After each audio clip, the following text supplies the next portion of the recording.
500 millions de positions longues liquidées en moins de 24 heures. Le marché devient très tendu.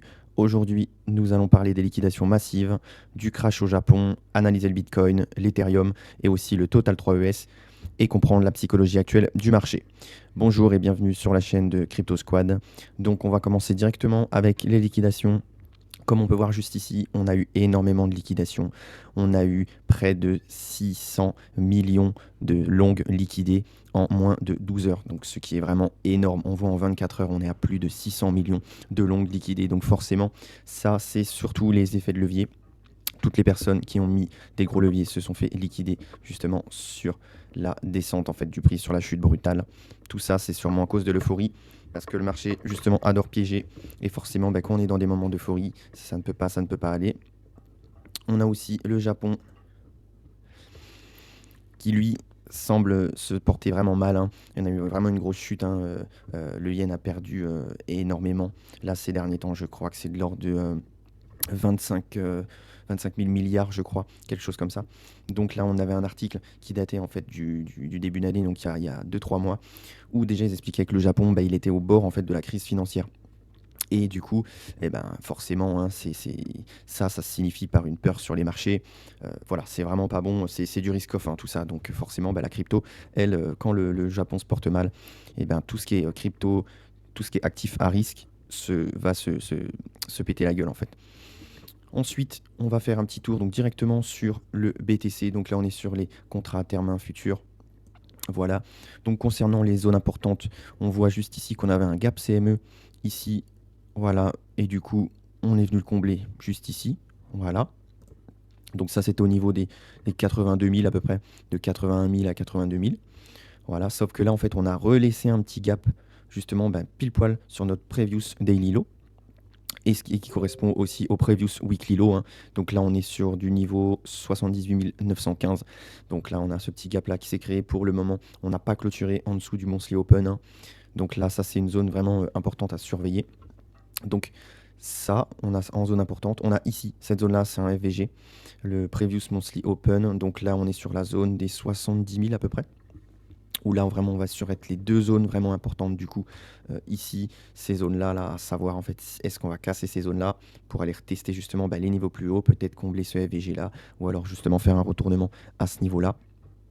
Et ici également, on a quand même cette zone-là qui est très très importante, mais peut-être sur un peu plus long terme, la zone des 63 000 à peu près, où là le prix pourrait revenir dans cette zone avant de repartir vraiment sur son mouvement haussier. Donc les supports actuels, ça va être vraiment cette zone-là. Voilà, tant qu'on casse pas cette zone-là, c'est bon, on a la possibilité justement d'aller rebondir au niveau du PDH et de pouvoir aller plus haut, chercher la liquidité au-dessus, au nord. Et sinon, ça sera vraiment en fait dans l'autre sens. Il va falloir surveiller en fait la clôture de ce niveau-là pour après voir si le FVG fait très bien son travail au niveau des 70 000 ou si on casse l'FVG là, et du coup on ira forcément revisiter en fait les zones qui sont plus basses, hein. Le PMO, le PML, et puis surtout là il y a le yearlies de l'année. Donc il y a le plus bas en fait de l'année ici, juste ici, et là on a laissé pas mal de liquidités, hein. Donc toute cette zone là en fait c'est une zone super importante.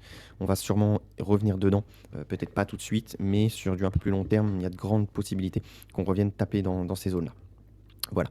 Ensuite on va voir un petit coup ETH USDT directement. Donc là, on le voit, on est en weekly.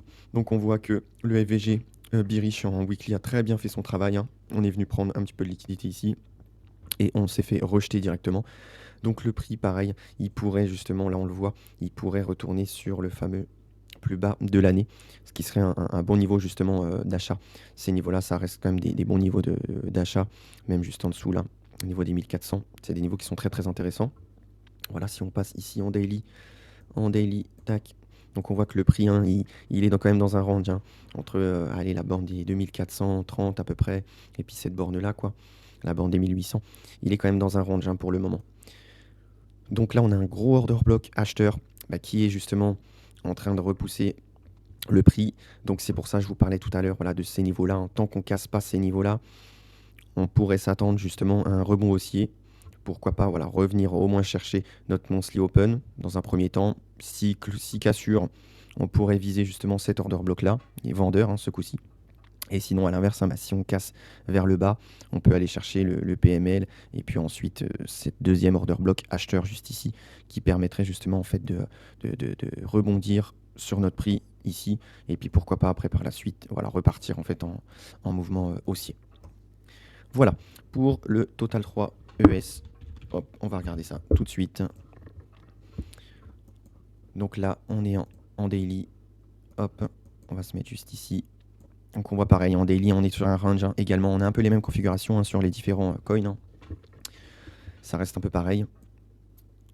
Hop. Là, on voit du coup que le prix, ben, on a une belle petite chute. Hein. Pour le moment, on n'a pas eu de, on ne sait pas du tout, le prix s'est pas retourné du tout. Donc là, c'est pareil, hein, il y a une petite prise de liquidité au niveau du PDL hein, et le prix là pourrait potentiellement déclencher un rebond dans cette zone-là. Mais il va falloir surveiller parce que du coup, pareil, tant qu'on ne va pas casser ces niveaux-là, le PMH en tout cas, il faudrait qu'on casse le PMH sans réintégration. Et ensuite, là, on pourrait aller chercher de la liquidité au nord. Et pourquoi pas combler en fait cet FVG-là, bearish en daily au niveau des 500 à peu près.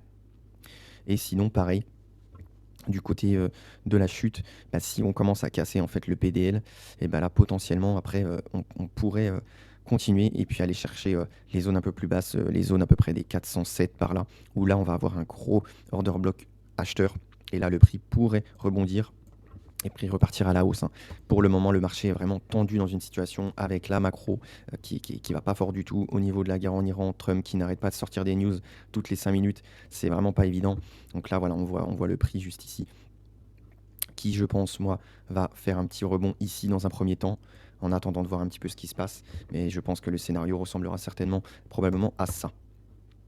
Donc il y a énormément de pièges émotionnels en ce moment, hein, vu que le marché, du coup, un coup il est euphorique, un coup c'est vraiment bearish, tout le monde devient bear, et puis on va vraiment dans le mauvais sens du marché. Il faut faire attention à ne pas FOMO et puis à ne pas rentrer justement, parce qu'il faut rentrer vraiment par peur, surtout pas. Il faut bien être conscient qu'il faut travailler son plan, sa stratégie, et il faut dessiner ses zones. Il faut savoir quand on rentre, à quel niveau, combien de risques je prends. Et comme ça, grâce à ça, vous allez être moins stressé, vous n'allez pas paniquer, vous n'allez pas avoir d'euphorie. Et c'est comme ça que vous pouvez être rentable sur le long terme et puis faire du bon trading surtout. Voilà, j'espère que cette analyse vous aura plu. N'hésitez pas à poster un commentaire si vous voulez qu'on analyse un coin en particulier. N'hésitez pas aussi à vous abonner et on se dit à bientôt sur Crypto Squad.